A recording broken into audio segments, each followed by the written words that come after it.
Happy holidays, fellow crafters. I'm here for another Team Tiny My Favorites hashtag hop, and I wanted to use my Distress Oxide re-inkers. I have a little collection of them here because I've made my own ink pads for traveling. I've got some minis that are from Stampin' Up, and I just go ahead and obviously I take the cap off when I go to make them, but I get them all done up, and that way I've got little pads to take with me. But I also love to do techniques where I just use the re-inkers themselves, and with this one I'm going to be using a sponge dauber. Actually, I'll be using sponge daubers for all of these techniques today. They're just the Tim Holtz foam kind. And I'm using a little bit thicker paper for this first technique. I'm loading up 3 colors on my dauber here, and once I get those all sorted, I'm going to be applying them to the paper. I'm just using this knife to make sure that they squish into the foam.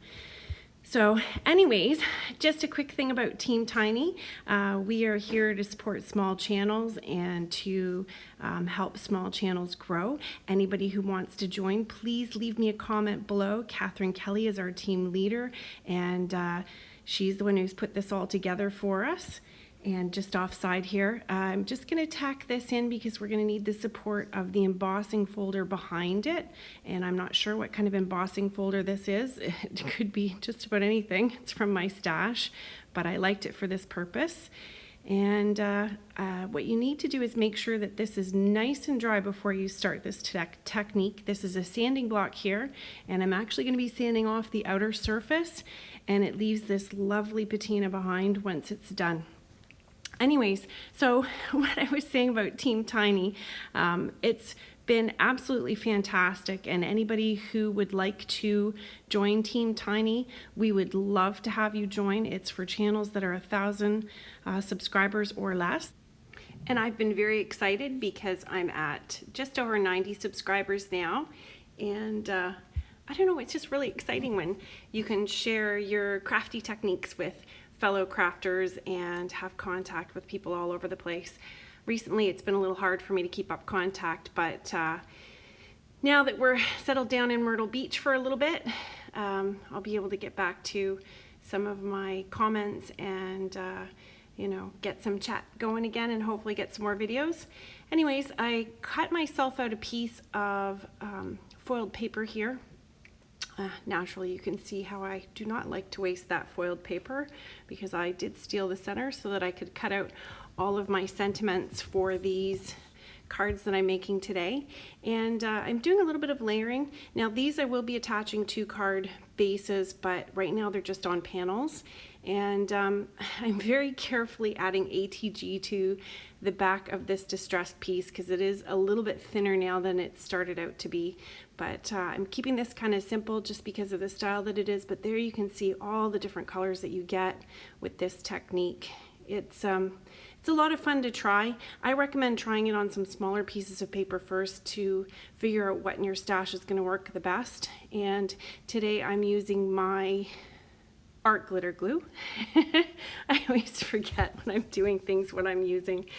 But using art glitter glue, and I could not tell you, I think this might be a Spellbinder's die or Dee's Delights or something like that. I really try and collect up as many word dies as I can. I really love how they look when I put them on my cards. So I'm just taking my pokey tool here to be able to see this so that I can line it up well and finish this card off. I later added on the tittles for the thinking. So luckily I could find 2 tittles, and that's my first card. So here's my next technique, and this is using Purell. I find Purell works the best, and it gives some real glide to the ink. So I'm not using very much. It's just a couple drops in each spot, and I'm mixing together colors. You want to try and hit colors that are close to each other on the color wheel so you don't make mud, but and especially depending too on what specifically you're doing with it. If you're doing swirls and things like that, definitely make sure you get things that are close on the color wheel. So part of the filming that I lost because of course, I don't know if anybody else has this, but I always think I poke the button to make it record and I think, oh, I'm on my way, I'm good to go, off we go, I'm recording, and then I go back and look and go, what the heck, I didn't poke the button. So I don't know. There's lots of times too where I've poked it and I've recorded absolute nonsense, which is, I don't know, it's kind of fun to relive when you're doing stupid stuff rather than what you're supposed to be doing, because sometimes I go, what was I? And anyways, so that's that technique. And once I swirled that all around, now the other thing too is these flowers, I had to cut out a pile of doilies from that Tim Holtz die, and I had to do almost 20 of them because I've got a card class coming up here in Myrtle Beach. And so I had all these little round things and I thought, gosh, you know, they look a little bit like flowers. I wonder if I could make them into flowers. And so that's exactly what I did, is I squished them all up and made myself some flowers and put some really cool gold pearls in them. And then someone sent me a Christmas card, and I'm grabbing the foiled portion of the envelope back here because, you know, I don't know, I just can't waste foil. It makes me crazy to throw that stuff in the garbage. So I managed to get a few sentiments out of that envelope and threw the rest in the garbage. But this Get Well Soon I absolutely love. It is Creative Expressions by Sue Wilson, I think it is. And it's one of those really inexpensive ones that I got from Stamp Art. Nancy keeps bringing in these really cool things for us that are very, very cost effective for us Canadian crafters. So I'm layering up just some white here over that middle part where the stamp met, and raising it up over white. I really like the look of paper, monochromatic paper that has dimension raised over itself. I think it really has a cool effect, and obviously, probably as you've watched my work, you notice I love lots and lots of layers. But anyways, this one is certainly not lacking in layers. Not bulky though, it just has the one piece of foam, and when I checked it out, the little pearls don't actually add any more volume than the foam itself.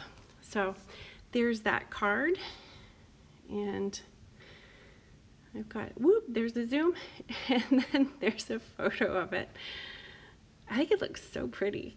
Anyways, here's my next combination of oxide colors, and again, I'm going to be using that Purell, and it really makes the ink go a long distance. If you're trying to fill up these foam applicators enough to get a 5x7, oh, and that's right, I make 5x7 cards. So if you were trying to get a 5x7 card covered with this ink, it's a little bit harder and you have to use a little bit more if you're going to be doing it dry. But the Purell just gives it a slip and makes such a neat finish, as you can see here. I don't know, I've never seen anybody else do this type of technique, but I love it. I just think it looks so cool, and by the time it dries, there's so many different things you can do with it. And this one's, I don't know, it looks like really speckled. I was thinking maybe the light blues might look really pretty with just a spatter of brown in them, like if you flicked brown on it, it looked like a robin's egg. But that's what this one turned out like. And then I had this embossing folder. It's been in my stash for a while. It's a freaky embossing folder. You get actually 2 embossing folders in one. It's by Spellbinders. You can pause it and take a look at the code there if you like. And you can see all the texture. And again, I'm going to leave that in the embossing folder. And this is a color box mixed media. I want to say it's a pigment ink, white. It's not so white anymore, not after I used it for this. So if it's your favorite white ink pad, maybe don't do this. Maybe use an applicator and daub it into your ink pad, but it's an old one. So anyways, you can see how that turned out. So I went through my stash, and I cut this piece in half. It's a 5x7 piece, so that's 2.5 inches there. Then I also took another card base, I guess. This is not a card base, it's a card front. And I also like the look of folded paper against a flat sheet of paper. And I'll show you what that looks like. So this is another neat way of adding dimension to a card without adding any foam. If you fold the edges in It actually adds a new element to it, and especially with embossing, because I always find that sometimes a flat piece of paper on top of an embossed piece of paper looks a little weird to me. But you'll see that once I put this piece over top of my embossed piece, that it has some bulk and some weight and some dimension too. So I found this pearl piece of paper that matched the chipped sapphire, Distress Oxide ink.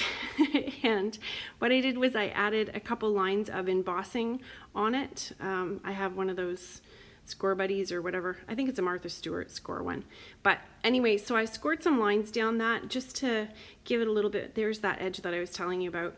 Just to give the band that's going around the card there a little bit more texture and interest to it, so that it didn't look like just a plain old piece of paper wrapped around. And I've secured that with some ATG. And I'm gonna put this on, and I'll put a little bit of ATG on the back, and I'm going to fold those around too, and that just keeps with the original idea of the folded white cardstock. And anyways, I'm going to dab a bunch of this off screen with some art glitter glue and get that glued down.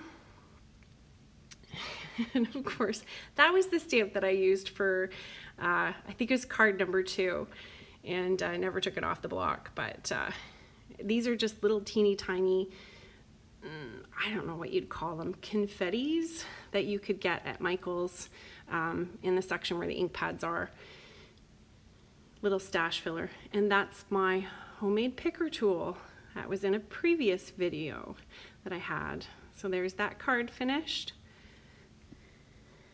And there's a close-up. And so this will be, I think, my last card, and I'm using Purell again. And I'm going to do 2 bases, but I'm only going to use one to finish into a card. And because there's 2 different ways you can ink up the dauber. Now, all of these daubers are not going to waste. If you take them to the sink and you wash them out and let them dry, they come back stained, but still very capable of repeating the job again and doing an excellent job at it. The Purell does not degrade the foam itself. So anyways, and this is an easy technique. All you're going to do is swipe. And if you start to get dry or you miss spots, you can go back and forth, provided you keep the orientation of the dauber the same. And I always start in the middle because it does start to fade out towards the outside edges a little bit. You have to push a little bit more to get a little bit more of the ink out, but it still leaves a totally cool effect. And if you want some finer lines and you want a bit more mixing, you can do dots, and you can place these a little bit more strategically, or you could do some really thin lines of ink across the dauber if you want for doing this. There's so many things you can do. Little C's, you can do twists, you can do lines, you can do squiggles. I imagine if you had one of those rectangular foam dauber things, you could do a complete rainbow if you had all of the re-inkers. And I would definitely do that with the Purell. And so I'm just going back and forth and getting the corners here. So once you're finished my video, don't forget to click the hashtag and follow along to support my other Team Tiny buddies. These are a few of the dies that I'm using for this card to finish it off. Oh my God, why am I thinking cars? Anyways, I'm going to use some ATG just to put together the larger part of this, and I put 2 pieces of cardstock together just to give it a little bit more bulk and dimension, and also a little bit more firmness when I'm putting this down. And I've got the edge just peeking out for a bit of detail. And then I'm going to use art glitter glue. I find I combine these 2 a lot when I've got large elements or something that has like a very thick part and then a very thin part. I'll do the thicker part with my ATG because it grabs quickly, and then the thinner part I'll do with my art glitter glue in this little bottle with the fine detail tip on it. It works really well. And then this is just a little bit of silver cardstock, and I cut that with the next size down of the square die from Stephanie Bernard, I want to say. And then these flowers, I absolutely love them. And once I glue them together, I'm going to put a pile of little dots of art glitter glue on them. And once I get them lined up and I put them together, I'm actually going to start to cup them. I'm going to form them so that they have a little bit of dimension. And once they dry this way, they will actually stay really, really firm, like a sculptured chipboard piece. It gives a lot of dimension to your finished card, but not so much that you couldn't mail it, but enough that when you do mail it, the petals look like they're coming off the page a bit. So anyways, I just want to thank everybody so very, very much for supporting me and following my channel and giving me such wonderful comments. If you're new to my channel and you haven't subscribed yet, I would be so super blessed and happy if you would. It makes my day to feel that I'm reaching more people, and I also know YouTube will maybe let me have a few more bells and whistles, because I don't know why my channel doesn't seem to have all the same things everybody else has, but maybe because I'm too small, I don't know. But anyways, I'm just attaching these pieces down here and getting them into place, and you can see that lovely striping. It's too bad too. I try to take good pictures so that everyone can see how nice these are, but you know, I think it's the big wah in card making that you do the job that you do, and it looks awesome in real life, and you put it in video and everybody can see kind of what it looks like. But if you guys could ever see this in real life, man, these cards look so pretty.